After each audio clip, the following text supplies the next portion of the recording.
Hello ကျွန်တော်တွေ့ရလား Hello Hello Hello တွေ့ရလား Hello Hello Hello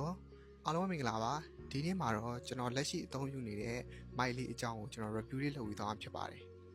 ဒီကောင်လေးကိုတော့ကျွန်တော်ဝယ်ထားတာတော့တိတ်တော့မကြသေးပါဘူးဒီနေ့မှာတော့ဒီကောင်လေးရဲ့အသုံးဝင်ပုံနဲ့ဘယ်လိုမျိုးအသုံးပြုရလဲဆိုတဲ့အကြောင်းအရာလေးတွေကိုကျွန်တော်အနေငယ်ပြောပြမှာဖြစ်ပါတယ်စိတ်ဝင်စားရဆိုရင်တော့ဒီနေ့ view ကိုစောင့်ကြည့်ပြီးပါခင်ဗျာလက်ရှိဒီကောင်လေးရဆိုရင်တော့ကျွန်တော်တို့ laptop တွေမှာလည်းချိန်ပြီးတော့အသုံးပြုလို့ရမယ်ပြီးရင်ကျွန်တော်တို့ camera မှာလည်းဒီ jet လေးနဲ့ပေါ့နော် 3.5 jet လေးပါမယ်ဒီ jet လေးနဲ့သုံးလို့ရမယ်နောက်တစ်ခုကျွန်တော်ကြိုက်တဲ့အချက်တစ်ခုရှိသေးတယ်ဒီကောင်လေးကတော့ကျွန်တော်တို့ဒီ windshield ဖြုတ်အတက်လေးပေါ့နော်ဒီကောင်လေးကကျွန်တော်တို့တာမန်နဲ့မတူဘူးကျွန်တော်လေတိုက်တဲ့အပြင်လိုနေရာမျိုးတွေမှာသုံးမယ်ဆိုရင်တော့ဒီ windshield လေးတက်ပြီးတော့အသုံးပြုပေါ့နော် windshield တက်ပြီးသုံးမယ်ဆိုရင်တော့တော်တော်လေးမိုက်ပါတယ်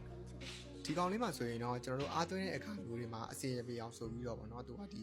receiver တစ်ခုနဲ့ mic တစ်ခုပါမယ်ပေါ့နော်ကျွန်တော်ဝယ်တော့ကတော့ receiver နဲ့ mic နဲ့ကဒီတစ်ခုစီဝယ်လိုက်တာပေါ့နော်ဒီ link A1 ဖြစ်တဲ့အတွက်ကြောင့်မို့ link A2 မှာဆိုရင်တော့ကျွန်တော်ဘူးနဲ့ပါတာဖြစ်တဲ့ကြောင့်မို့ဒီမျိုး receiver နှစ်ခုပါမယ်ဒီ mic ကနှစ်ခုပါမယ်ပြီးရင်ဒီမှာတက်ထားတဲ့ receiver လေးကတစ်ခုပါမယ်ပေါ့နော်ပြီးရင်ဒီ windshield လေးပါလေးကနှစ်ခုပါမယ်ဒီကောင်ကတော့ကျွန်တော်တို့ဒီအာသွင်းချိုးပေါ့နော်ဒီကောင်လေးအာသွင်းချိုးပါဒီဒီဇိုင်းနဲ့တဲ့ကျွန်တော်တို့အာသွင်းချိုးလို့ရမှာဖြစ်ပါတယ်ဒီမှာဆိုရင်တော့ကျွန်တော်တို့ type C အပေါက်လေးပါမယ်ပေါ့နော်အဲ type C ပေါက်ကနေကျွန်တော်တို့ချိန်ပြီးတော့သွင်းရမှာဖြစ်ပါတယ်ပထမဆိုရင်လည်းဒီကောင်ကကျွန်တော်တို့တော်တော်လေးခံတယ်ပေါ့နော်ကျွန်တော်ဒီဗီဒီယိုတွေတောက်လျှောက်ကျွန်တော်ဒီ run နေရတော့မှ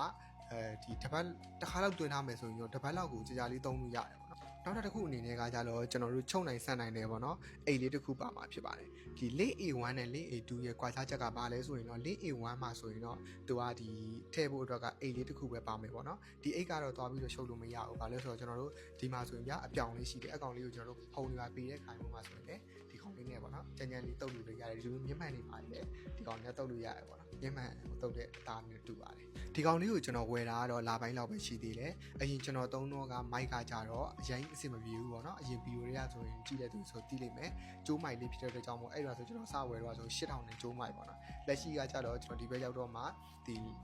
Shopee တို့ Lazada တို့ဝယ်ဖြစ်ဖြစ် TikTok Shop တို့မှာဖြစ်ပေါ့နော်ဒီလိုကောင်လေးဝယ်လို့ရမှာဖြစ်ပါတယ်ဒီနေ့ video ရဲ့ page လေးမှာလည်းကျွန်တော်ချင်းလောင်းလေးချပေးထားပါတယ်စိတ်ဝင်စားရဆိုရင်တော့ဒီမိုက်လေးကိုတုံးကြည့်ပေးလို့ရပါတယ်ခင်ဗျဒီမိုင်လေးကတော့ beginner တွေအတွက်ပဲဖြစ်ပြီးကျွန်တော် professional content creator blog တွေရိုက်မဲ့သူတွေအတွက်ဆိုရင်တော့ recommend ပေးပါတယ်တော်တော်လေးကိုအဆင်ပြေပါတယ်ခင်ဗျနောက်နေ့ video လေးမှာကြောက်ပြန်နေပြီးတော့တွေ့ကြပါမယ်အားလုံးပဲပတ်သက်ပါ